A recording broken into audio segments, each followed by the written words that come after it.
Hello, fellow planters.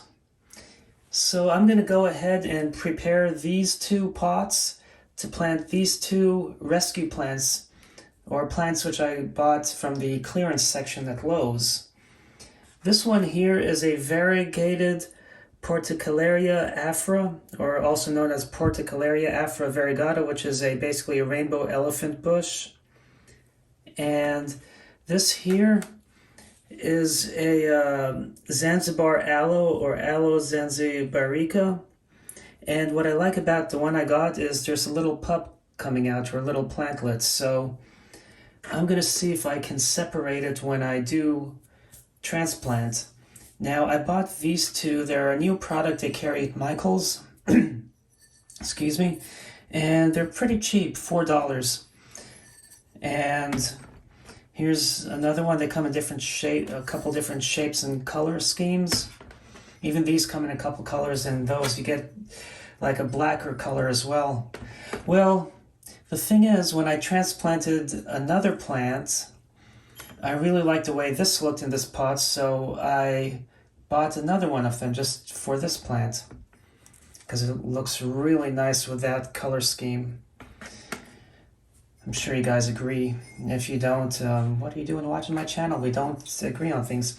Anyway, now keep watching. And then this one with the variegation and the light and gray, I think it just looks really well.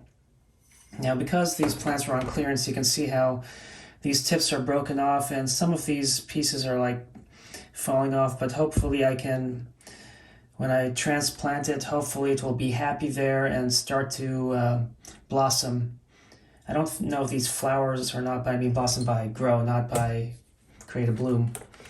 Now I have these two pots, and there's the same pot, exactly same stock number 16336-2020-03, 16336-2020-08. So I guess the 08, 03 are the months they were made. You see how this one's black, that one's tan, or not black but darker, and you can see how they're slightly different sizes. Well, I'm going to do the same thing as I did to that other succulent, how there's a little groove here, so that just snaps in perfectly. This style did not have the groove, but this came pretty close, and it's being smaller, it's the same size, being darker. It should blend a little better. I'll have to give it a lighter coat of paint. So I'm going to go ahead and peel these labels, and especially on these two, and get these ready for painting. And we'll go ahead and start painting them. So if you pull at a slight angle, it comes off really well. It requires a certain level of finesse. So I'm looking at a place that's, you know, you don't want to just peel back. That's how you rip them, but you pull like that. And I hate how they give labels that leave sticky stuff on there. These are going to be a little trickier. Or not. One interesting thing, wow, if you look at this label, how it has a sheen, it's not like a paper. Oops. This one tears, so this kind is actually better. So I just learned something, even though I've bought one of these in the past.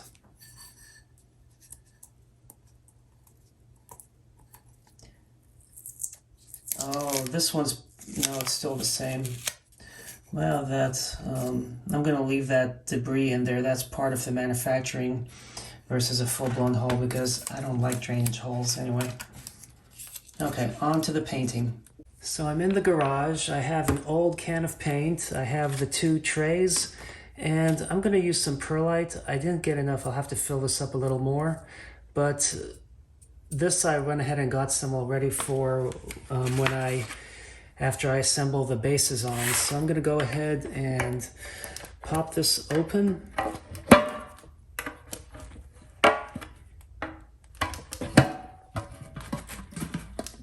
Oops.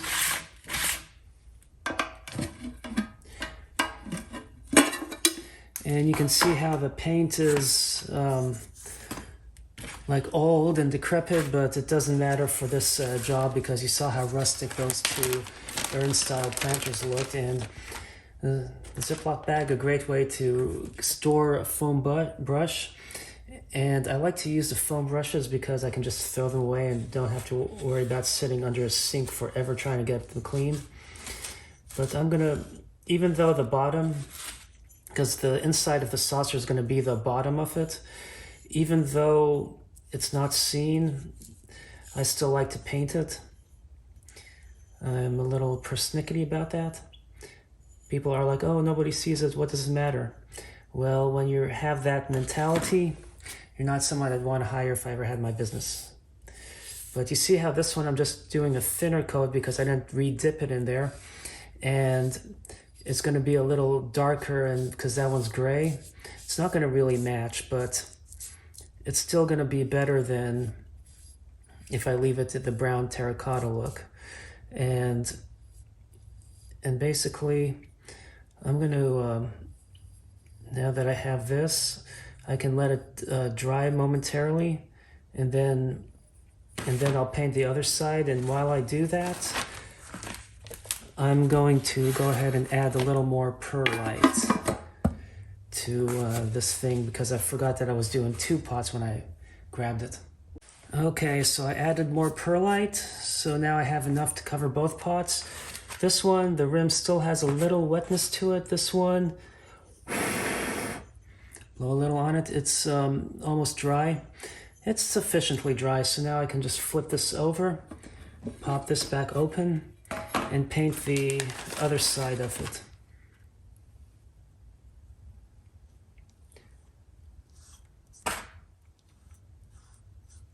Guess I can get that out of the way.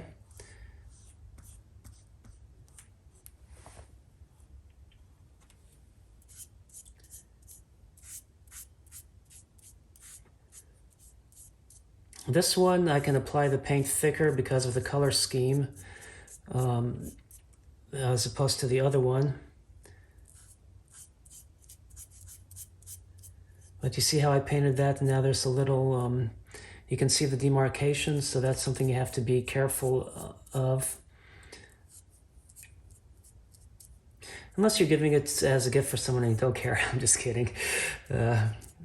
You still, even as a gift, you want to make sure it's perfect for the recipient. And by dabbing like this, you can keep it from streaking, you know, and leaving so many barren areas. But for this one, I'd rather have it streaking. Speaking of streaking, I'm off camera because I'm just kidding. Anyway, let's see. So now I can flip that, whoops, over and get... I should have actually painted the edges first because then I could have put it down and not have a couple gaps, but it's all good. So you see how this one's a little darker than that one, so that's going to be better with the color scheme. And I'm applying it a little thinner on this one too. So with the darker terracotta and the thinner paint, it will match better. So now let's see if I grab this. This dries really fast, isn't good. Now I can do a little dabbing. Okay, ooh, that was a little thick, but it's fine because I'll have the other side. Oh, didn't realize I wasn't fully on camera.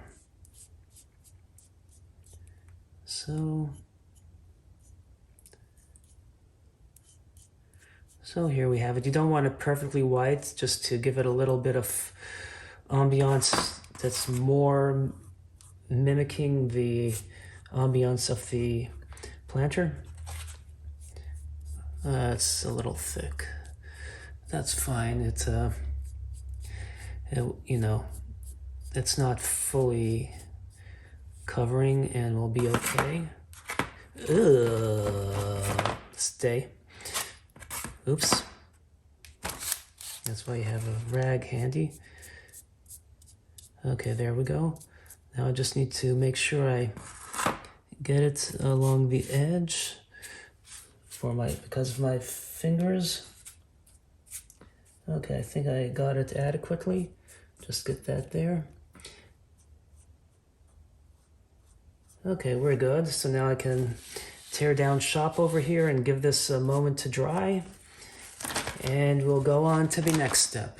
So I'm back from the garage. These were taking a little too long to dry, so I had to bring them inside. You can see this one, there's still a sheen, it's wet. Now when I touched it, it slipped and everything, so I took a toothpick, and there was a little bit of paint on the edge, so I basically spread it and fixed my fingerprints, so it has a little texture there and everything, but it's all good. And it's not quite the same, but it's closer than this one. And this one looks like it's, yeah, it's dry. There's a little bit of moisture there, but dry enough to work with. So you see this one wouldn't have jived well with it. It contrasts too much. But this one, it's a little wider. For some reason, I thought, like I said, they come in different color schemes. And this is the one I bought last week. And isn't that a beautiful plant?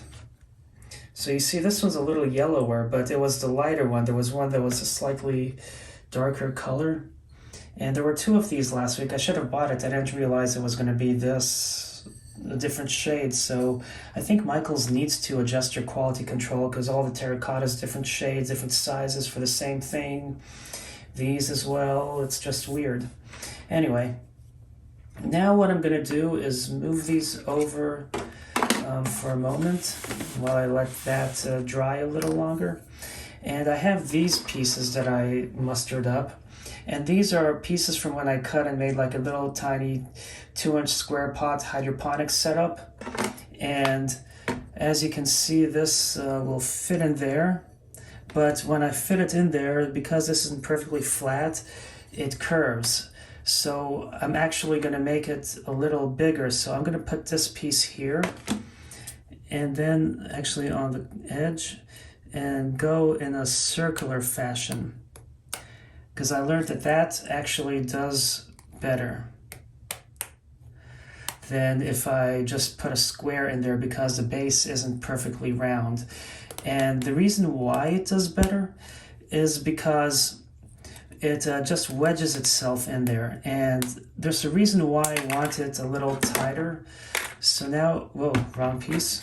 So now if I put this in here, it's still a little bit big. So I'm going to try cutting a couple other pieces. I'm going to see if it fits in here snugly. Okay, that one's going to be snug. So let me go get another piece and we'll cut one a little bigger than this one. Okay, so I waited around a little bit and this is finally dry and stuck. Well, the bottom side is not fully dry, so I'm just going to flip them over. And I got a piece to cut one, to cut a circular piece a little larger than the other one. Hopefully I can apply the right amount of finesse with cutting this.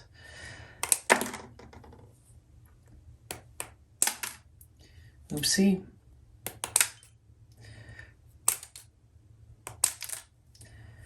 Anyway, let's get that out there.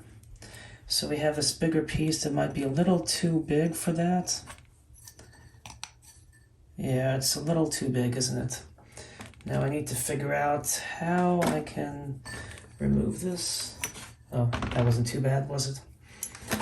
Okay, so I'm going to just try to cut this a little smaller or a little more circular, but not as small as Hermie over here. I just cut it a little too big.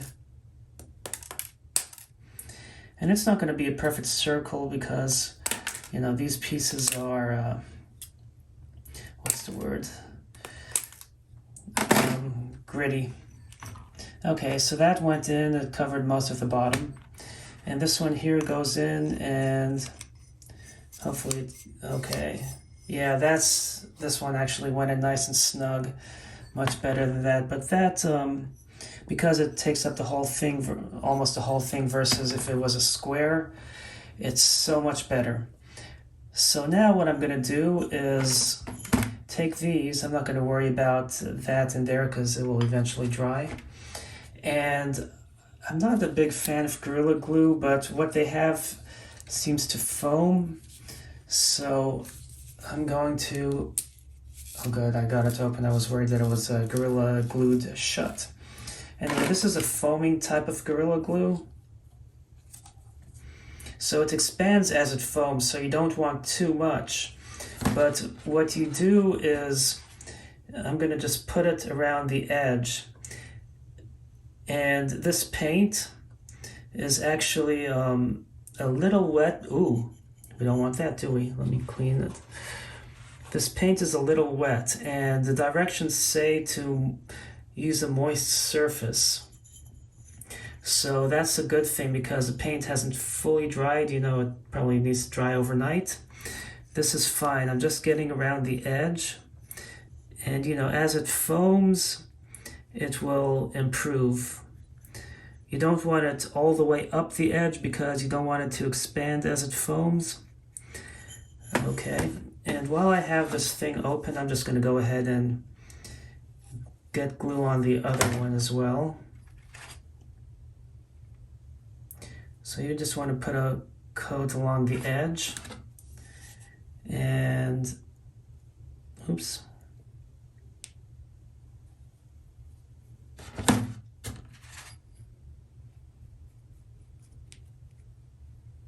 Okay, there we go.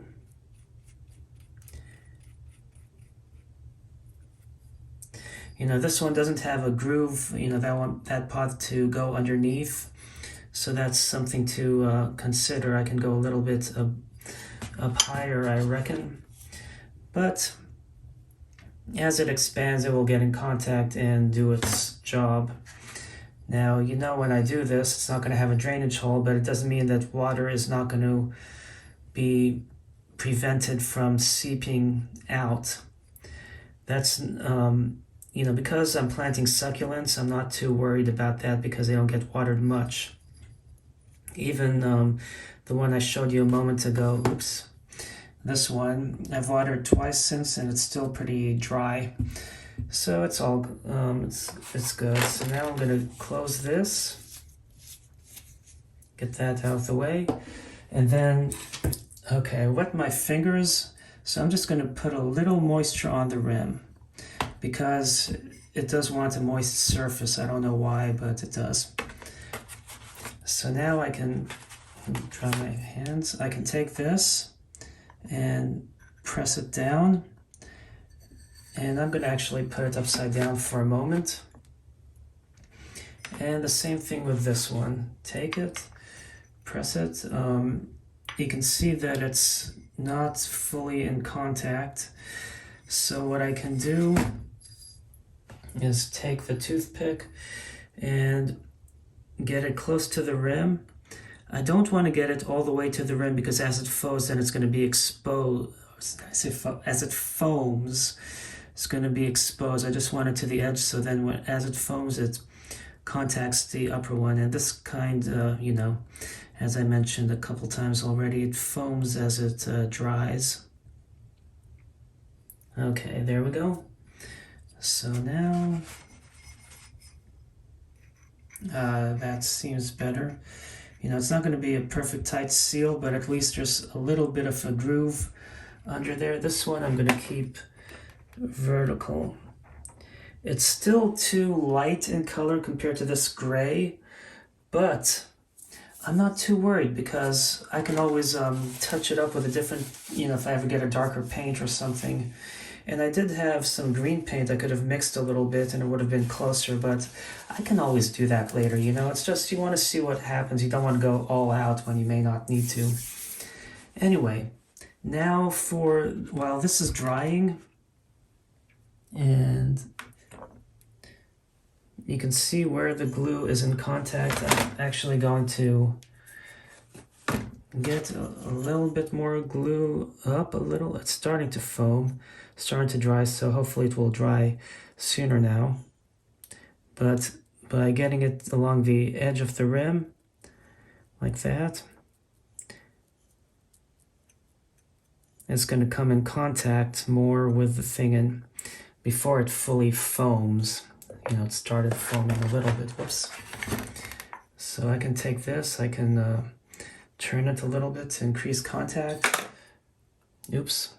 But it's starting to feel tacky. Did I just lose the thingy? Yeah, I did. Okay, I'm gonna have to do it while it's upside down. There. Oops.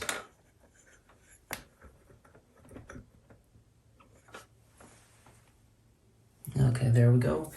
And while it's drying, I have these basically self-adhesive craft foam padding that I used a hole punch, and I'm gonna just put them on the base just as padding against the surface countertop. Now, because these are round and they're wider in roundness than the edge, I'm running them on the edge to the inside. And whoops. Okay. And this way they won't be sticking out and look tacky. You know, sometimes you buy pots in stores and they have the things, you know, pads underneath that stick out, and they didn't really, you know, they did a sloppy job with it and they don't consider the consumer. Oops.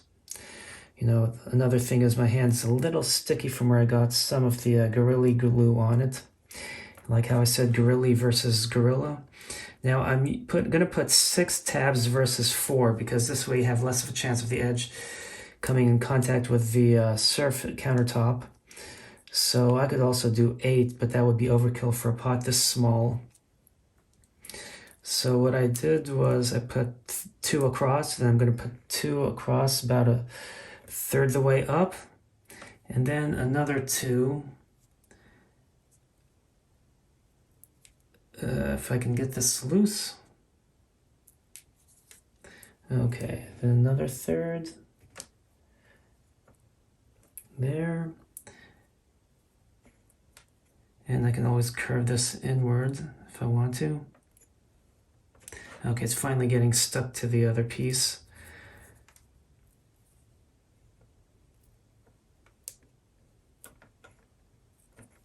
Okay, this one's a little, I'm not going to worry about it. So you see that's a little closer than that, and anyway. So I'm going to hold this there just to make sure it stays stuck, doesn't come loose. Put this plastic thing back in there. And before I pot the soil, I can put a little bit of perlite, oops, just to fill in the bottom. And this way, water can be from the, since you have a cohesion adhesive property of water where the molecules stick together, it can help wick some a little up to keep it from draining out the bottom, especially since that's not a tight seal. And I don't know why I threw that in the other one. Oops. This has not fully cured, but you can see it's foaming. And I got some foam exposed. Oh well. At least it's almost cured. Let me just see if I can wipe the excess along the edge. Oh, okay. You can see how some paint is peeling off because that could be an area which wasn't fully dry when I picked it out of the garage, but it's January and it's cold outside. So, you know, it would have taken too long to cure outside and dry. Anyway, I'm going to put this along the edge there. Let's see if I get these more symmetrical than I did with the other one.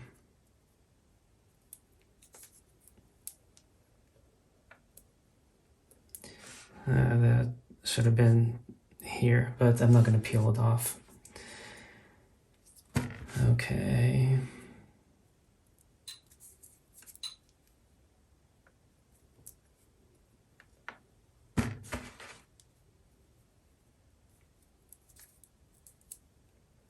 See how these are too close? It's less than a third, it's about a quarter of the way. Another tactic you can do is have 3 and 3 with a gap, and then I can always add a couple more. Now these are brown self-adhesive tabs. I should have got a gray color, so then it would match better, but no biggie. But since I did put these too close, I should put another one there and there. So let me go get one and do that. Okay, I got a couple more.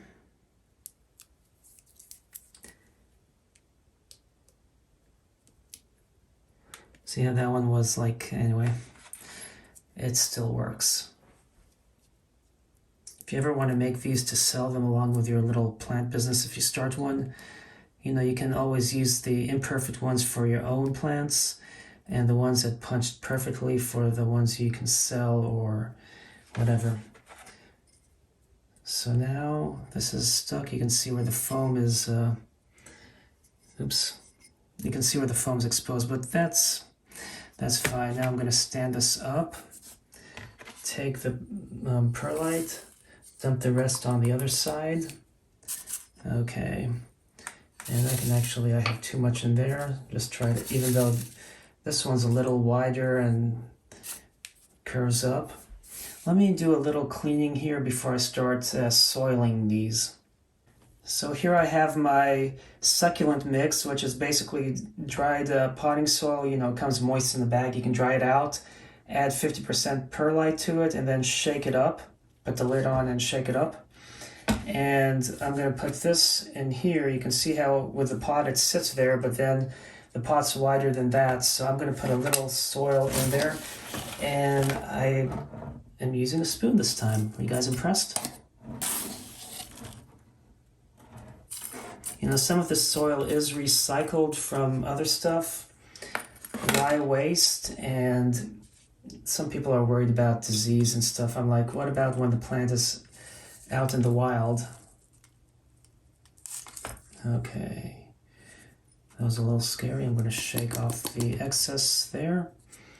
Now, one thing I could do is these leaves that keep falling off, I could see if I'm able to propagate this from the leaf, but this is still a little moist, and you see how the soil they provide isn't as aerated. They grow them enough in an environment that is fine because they grow fast in the greenhouse, but in a home where they don't have this as much light or maybe even warmth, if it's a bigger drafty home, they don't have the optimal conditions at the nursery where they grew these.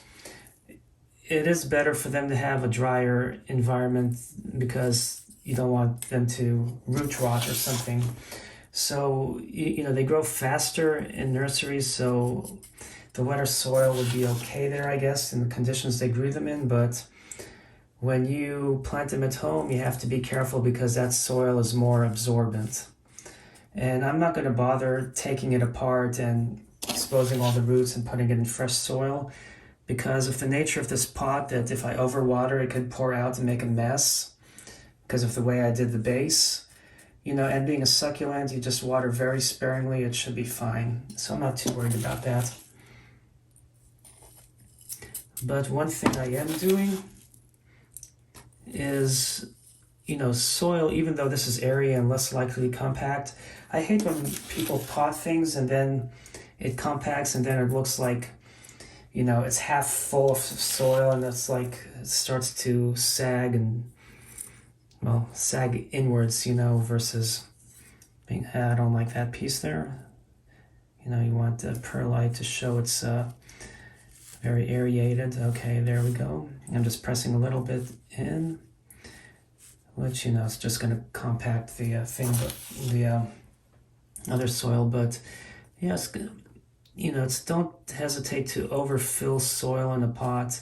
As the plant grows and absorbs nutrients, you know, it's going to need more soil eventually. So, but, you know, hopefully it will outgrow this pot by then. But this is how this looks. So you have the variegation along with that. And then that doesn't match exactly, but it's better than not leaving it to clay. So now I can do the old switcheroo, and I'm actually going to put this one here and that there, just because this one is similar to that in style, but isn't that a nice setup?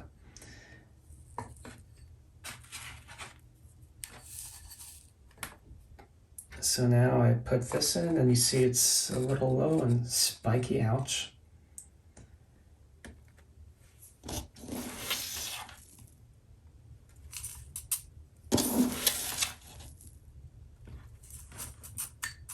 I'm going to put just a little bit more dirt down there. Okay, this one, yep, I knew it was going to, oops. This one looks like it had more perlite mixed in with it than the other one. So the other one, they probably, at the nursery, didn't mix it in as well. And that's probably why it stayed wet when I had them both in the same watering tray. But I do want to separate. I just want one out there. So I'm going to hopefully, yes, it's coming out all right. Oh, I made a mess. Oh, and I killed this. Aw, bummer. I don't know if this roots. I know like aloe vera doesn't. But let me go ahead and fill soil in this. So that I'll have to research. It would have been nice to keep it then versus pull it apart.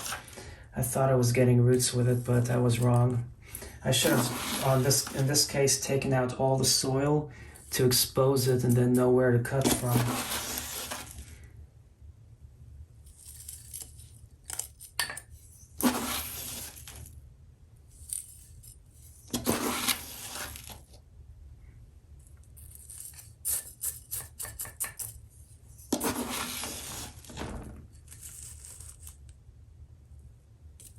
Oops.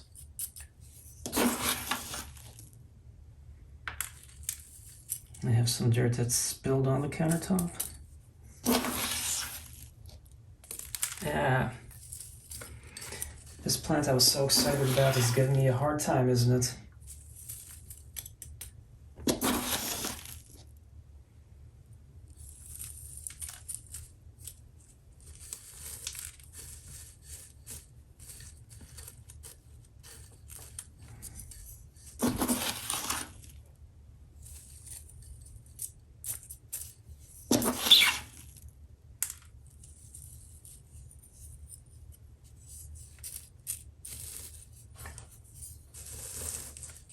There we go. So here we have this one in there. It looks very stately. Would have looked nicer though with this one in. I might just stick this in here for now and research what it takes. It might just root on its own in here. But there you have it. I hope you enjoyed this video. Thanks for watching and happy planting.